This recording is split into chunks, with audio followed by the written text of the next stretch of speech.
If you're looking for the most effective way to burn body fat, should it be long, slow distance or should it be high intensity interval training?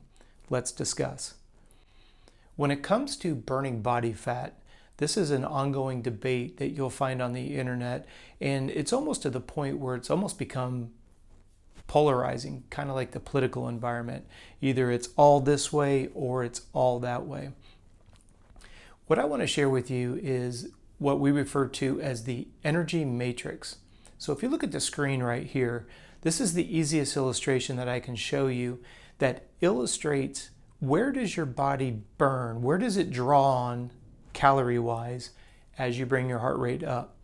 You can use the word heart rate and you can use the word intensity interchangeably. So what you'll notice by this graph is as the heart rate goes up, you're using a higher percentage of stored sugar, known as glycogen, and less stored body fat, adipose tissue. Now look at the inverse relationship with that. As you bring the heart rate lower, your body is going to leverage more stored body fat for fuel. Now where this becomes a little bit controversial is there will never be a time where you're burning sugar exclusively or you're burning fat exclusively. Now for those of you who are wondering why we don't mention protein, protein in the most clinical setting is going to burn about 15% of total calories. So we want to talk about the lion's share.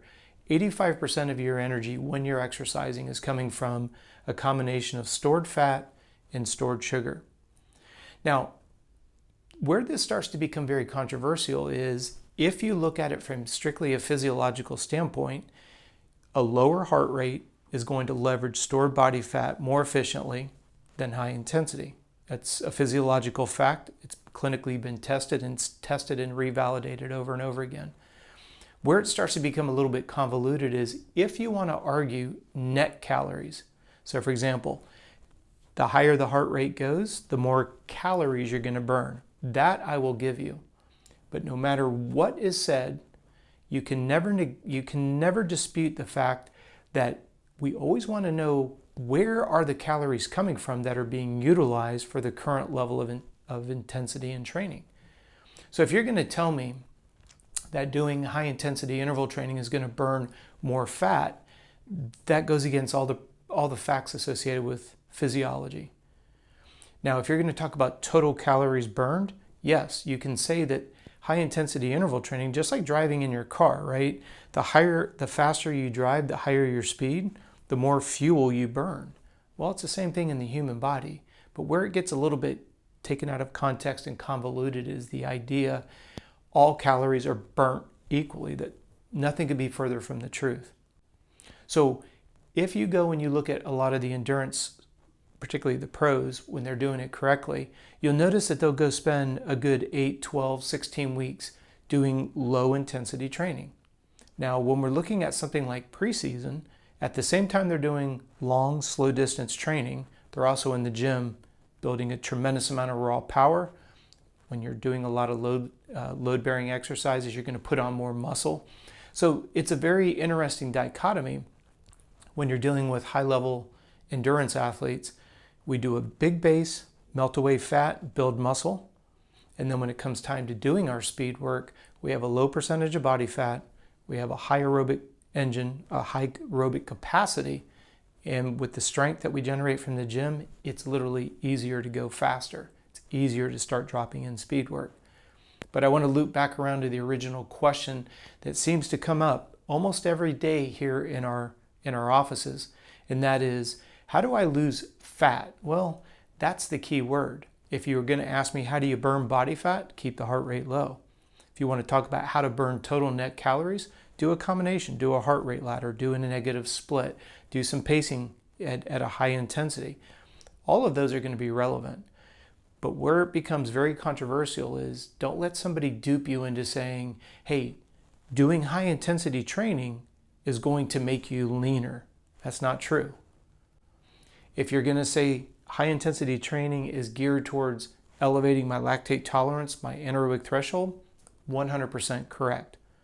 But if you follow me for any period of time and you hear me say it over and over and over again, 95 to almost 98% of the people that we see are not rested enough to take on high intensity training.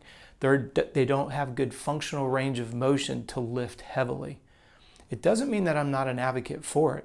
I'm an advocate for both of those, HIIT training and lifting heavy, once the athlete's been, validated that they've got both the flexibility and they're rested enough. Because you got to think about it. When you're lifting heavy, when you're doing high intensity training, it's extremely stressful on the body. So just like a motor, you'd rather do it with a motor that's fresh to go fast. The same thing that we want to do when it comes to the human body. This is why daily recovery is so incredibly important. So I hope that creates a little bit more clarity. If you're telling me that you want to drop body fat, you want to make sure that you're on the low end of the intensity scale. If you're telling me you just want to have a high calorie burn rate, sure, you can light up the intensity. You're going to burn a lot of calories. But ironically, what people don't realize is there's a moving combination, like a ratio of fat and carbohydrates that are burning.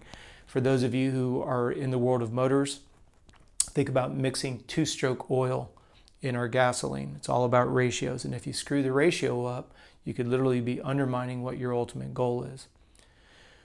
I hope that clarifies, like I said a few minutes ago. If it doesn't, please feel free to send me an email. I'd be happy to answer any questions, and that could be sent to contact@coachrobb.com.